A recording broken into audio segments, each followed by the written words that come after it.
चर्चा के लिए हमारे ख़ास मेहमान हमारे साथ जुड़ गए हैं। अमित रैना जी पॉलिटिकल एनालिस्ट हैं, वो हमारे साथ जुड़ गए हैं। बहुत बहुत इस्तकबाल है सर आपका केसर टीवी पर।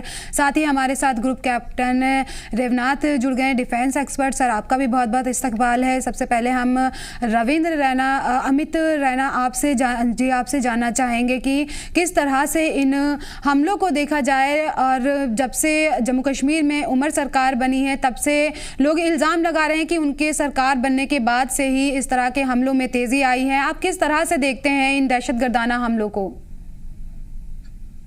देखिए, जम्मू कश्मीर में पिछले कुछ महीनों में कुछ ऐसे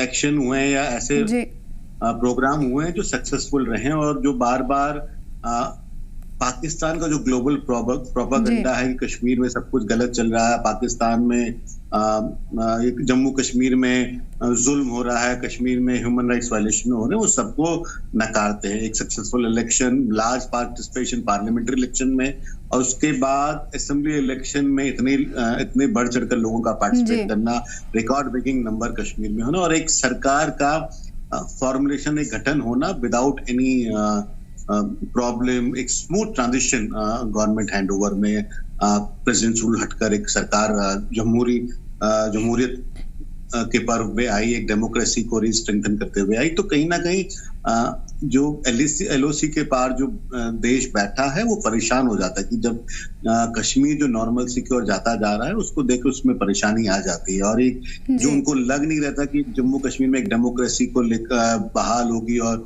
एक सरकार स्मूथ ट्रांजिशन में आएगी, तो उसके लिए तो ये जो अभी एक्शंस हो रहे हैं जम्मू कश्मीर में, वो कहीं ना कहीं पाकिस्तान की बौखलाहट दिखाती है। मगर जो इसमें चिंता की बात यह है कि इस बार जो मैसेज पाकिस्तान भेज रहा है या जो आतंकवादी संगठन भेज रहे हैं, वो मैसेज ये है कि जम्मू कश्मीर में, खासकर कश्मीर में, कोई भी रीजन सेफ नहीं है। क्योंकि अगर आप दोनों अटैक देखें जो पिछले कुछ दिनों में हुए हैं, जो सड़मोड़ का अटैक है, जो नेशनल हाईवे लेह को जाता है, इतने वर्षों में उस रोड पे कोई बड़ा इंसिडेंट नहीं हुआ है, इतना बड़ा अटैक नहीं देखा गया है। दूसरा, वो बालतल की ओर जाने वाला रास्ता है, अमरनाथ यात्रा वहां से होती है, और अभी एक सक्सेसफुल अमरनाथ यात्रा हुई। और इसके अलावा अब जो कल गुलमर्ग में इंसिडेंट हुआ है जो एलओसी के पास है, और पीक मिलिटेंसी जब कश्मीर में थी, पीक टेररिज्म जब भी कश्मीर में था, तब भी गुलमर्ग को एक सेफ एरिया माना जाता था। उसके बावजूद ये जो 2 इंसिडेंट हुए हैं, तो कहीं ना कहीं पाकिस्तान भी एक मैसेज भेजना चाहता है कि हम आपके लिए कोई एरिया सेफ नहीं है, हम कहीं पे भी अटैक कर सकते हैं। तो मुझे लगता है कि चिंता का विषय है, खासकर सरकार के लिए और सिक्योरिटी एजेंसीज के लिए, कि जो लैप्सेस हैं वो लैप्सेस को फिलफिल करना चाहिए। तो बिल्कुल उमर अब्दुल्ला सरकार के आने के बाद इंसिडेंट बढ़े हैं, बट मुझे लगता है वो इंसिडेंट इसलिए बढ़े हैं क्योंकि पाकिस्तान बौखलाहट में आ गया है कि कश्मीर में जो नॉर्मलसी है, जो उनका प्रोपेगेंडा है और जो एक्चुअल पिक्चर है, दोनों में काफी फर्क है। बिल्कुल पाकिस्तान की तरफ से वो बौखलाहट में आए क्योंकि अच्छी तरह से इलेक्शन यहाँ पे मुकम्मल हुए, नई सरकार की हलफ बर्दारी हुई और सरकार काम करने की तरफ अक्सर पर लगातार दहशतगर्दाना हमले हो रहे हैं। अब देवनाथ जी आपसे जानना चाहेंगे किस तरह से इन हमलों को देखा जाए? क्या दहशतगर्दाना जो तंजीम है वो अपनी लगातार जो हमले हैं उनमें तब्दीलियां कर रही हैं अपने प्लान में, और जिस तरह से देखा जाए गुलमर्ग जैसी जगह पर हमला हुआ है? सबसे पहले तो मैं आपके चैनल के माध्यम से जो शहीद हुए हैं 2 सोल्जर और 2 पोर्टर, उनके परिवारजनों को अपने दिल से सांत्वना भेजता हूँ।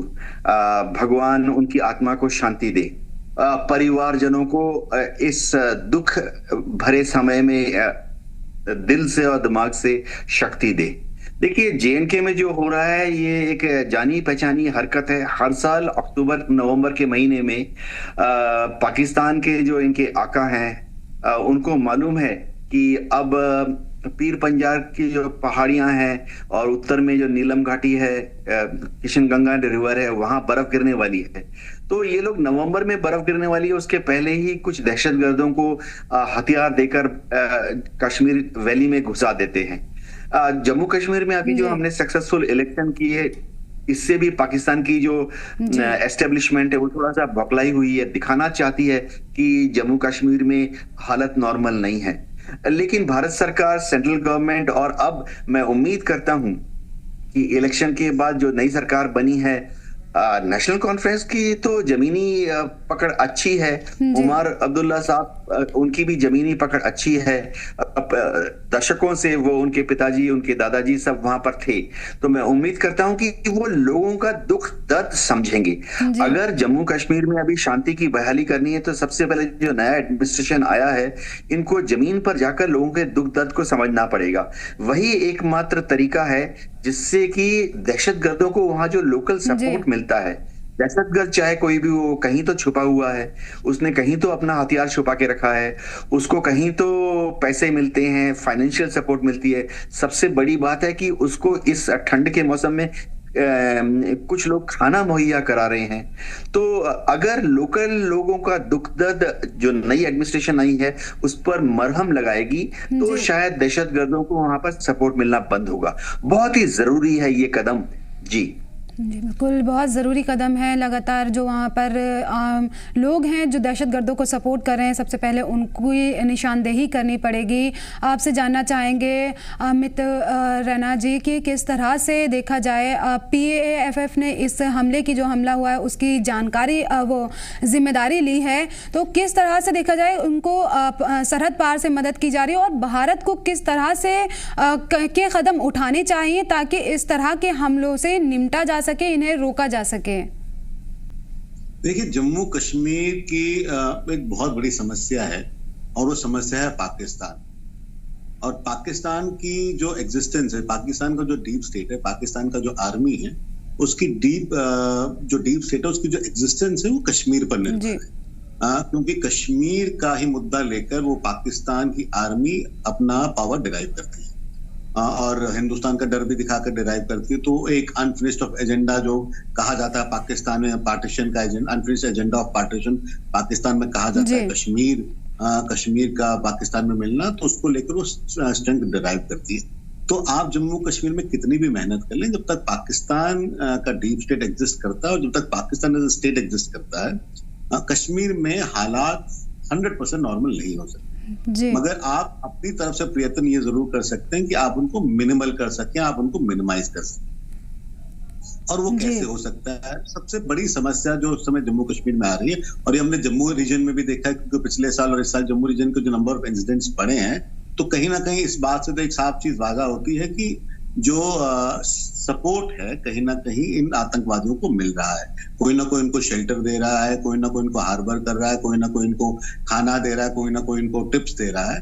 तो एक सेट ऑफ एक पॉपुलेशन है जो आज भी सपोर्ट करती है आतंकवादी गतिविधियों को। इसमें कुछ लोग डर से भी करते होंगे और कुछ लोग विलिंगली भी करते होंगे। तो ये जो डर है और जो विलिंगनेस है, ये कहीं ना कहीं सबसे बड़ा इसका जो प्रॉब्लम है वो है रेडिकलाइजेशन। जो रेडिकलाइजेशन जम्मू कश्मीर में पिछले कुछ दशकों में हुई है धर्म को लेकर, वो बड़ी चिंताजनक है। और जब तक आप यूथ को डीरेडिकलाइज नहीं करते हैं, जब तक आप उन फैमिलीज को डीरेडिकलाइज नहीं करते हैं, और जब तक आप डर नहीं दिखाते हैं लॉ एंड ऑर्डर का कि इसकी पेनल्टी बहुत ज्यादा होगी, तब तक ये सपोर्ट उनको मिलता रहेगा।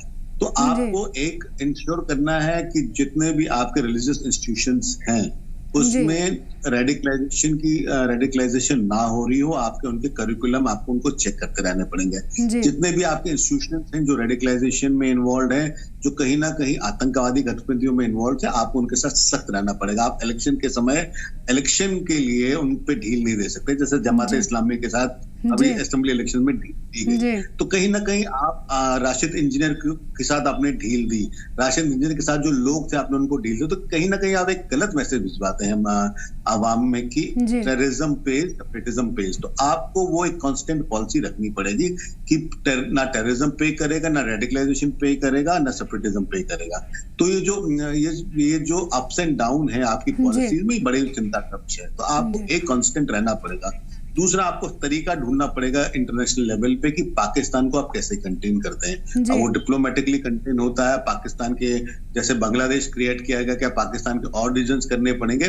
मुझे लगता है ये स्ट्रेटेजी लेवल पे बात करनी पड़ेगी, बट पाकिस्तान को भी आपको कंटेन करना पड़ेगा, क्योंकि जब तक पाकिस्तान है कश्मीर की समस्या रहेगी। बट आप इसको मिनिमल कर सकते हैं बाय इंश्योरिंग की जो लॉ एंड ऑर्डर है जो प्रोसेस ऑफ जस्टिस है वो स्विफ्ट हो, फास्ट हो, पेनल्टीज ह्यूज हो, और दूसरा रेडिकलाइजेशन को मिनिमाइज किया। जी बिल्कुल। पाकिस्तान लगातार दहशतगर्दों के मुद्दे पर घेरा जाता है। कई बार कई मुद्दों पर कई मंच से उन पर इस तरह के बयानबाजी की गई है और बताया गया है कि दहशतगर्दी को वो सपोर्ट करते हैं, लेकिन इसका कोई वाज़ेह हल अब तक निकलता हुआ नज़र नहीं आ रहा है। कैप्टन देवनाथ साहब जी, आपसे जानना चाहेंगे कि ये जो हमला हुआ वो LOC के पास हुआ, किस तरह से इन हमलों से निमटने के लिए किस तरह के तरीकों को अपनाया जा सकता है ताकि इस तरह के जो ये दर्दनाक वाक़यात हैं और ये जो खबरें हैं जो बेहद अफसोसनाक है, इनसे बचा जा सके? जी हाँ, इन हमलों से बचने के लिए जो कश्मीर में एडमिनिस्ट्रेशन है वो दो तरीके से लगातार काम करती रही है। एक तो जो अंदरूनी हालत है उन पर कैसे कंट्रोल रखा जाए, अंदरूनी हालत पर कंट्रोल रखने के लिए वहाँ की जो लोकल इंटेलिजेंस है, लोकल पुलिस है, JNK पुलिस है, उनको और अच्छी तरह से जमीनी इंटेलिजेंस को गैदर करना पड़ेगा। गांव में जो एडमिनिस्ट्रेशन है, ग्राम पंचायत हैं, उनसे ये समझाना पड़ेगा कि अगर उनको कोई बाहरी आदमी कहीं पर नजर आता है तो वो जरूर पुलिस को या इंटेलिजेंस को इसकी खबर दें। गांव में वहां पर जो लोकल मैं 4 साल तक वहां था और मैंने देखा था कि दूर दराज के क्षेत्रों में तो गांव वाले जाते नहीं हैं, ऊपरी पहाड़ियों में गांव वाले जाते नहीं हैं, लेकिन हाँ जो गरीब लोग हैं वो अपनी मवेशियों को चराने के लिए दूर दराज की पहाड़ियों में ऊपर जंगलात में जाते हैं बर्फ गिरने के पहले। तो उनको अगर कोई खबर मिलती है कि उन्होंने किसी किसी डाउटफुल आदमी को वहां देखा, खबर देनी चाहिए। जहां तक पाकिस्तान की मुल्क थी, मैं मेरे को पैनल से टोटली एग्री करता हूं कि ज्यादातर जो दहशतगर्द हैं और उनके हथियार जो हैं, लॉजिस्टिक सप्लाई है, वो तो LOC क्रॉस करके आ रहे हैं। तो LOC पे भारत सरकार ने काफी कार्रवाइयां की हैं। सबसे बड़ी जो डेवलपमेंट अब ये हो रही कि LOC पर अलग अलग तरह के सेंसर्स लगाए जा रहे हैं। LOC पर सिस्मिक सेंसर्स लगाए जा रहे हैं, एक्रोस्टिक सेंसर्स लगाए जा रहे हैं, इंफ्रारेड सेंसर्स लगाए जा रहे हैं। यानी जैसे कोई अगर रात के अंधेरे में चहलकदमी होगी और थोड़ा सा कोई चल रहा है तो जमीन हिलती है, उसको सिस्मिक सेंसर बोलते हैं। और इसी तरह से अगर रात के अंधेरे में कोई चुपचाप अंदर आ रहा है तो जो आवाज होगी, चाहे उसके बोलने की आवाज हो या पत्थरों से या जमीन से जो आवाज आएगी, उसको भी सेंस कर सकती है। ये टेक्निकल कार्रवाइयां ऑन है, लेकिन सबसे बड़ी जो इंप्रूवमेंट अभी ये हो रही है कि LOC पे जो जवान डिप्लॉयड हो रहे हैं, चाहे वो BSF के हों, चाहे इंडियन आर्मी के जवान हो, उनको सेंसिटाइज किया जा रहा है कि बिना लोकल लोगों को तंग करे हुए, बिना लोकल गांव वालों को परेशान किए हुए, वो किस तरह से LOC का जो सिक्योरिटी ग्रिड है उसको मजबूत रखें। लोकल जो गांव वाले हैं LOC में, उनको अक्सर खबर रहती है कि कोई अननेचुरल मूवमेंट हो रही है, लेकिन कई बार वो डर के मारे फौज को या पुलिस को बताते नहीं हैं। तो हमारे जो जवान हैं उनको ट्रेनिंग दी जा रही है कि लोकल गांव वालों को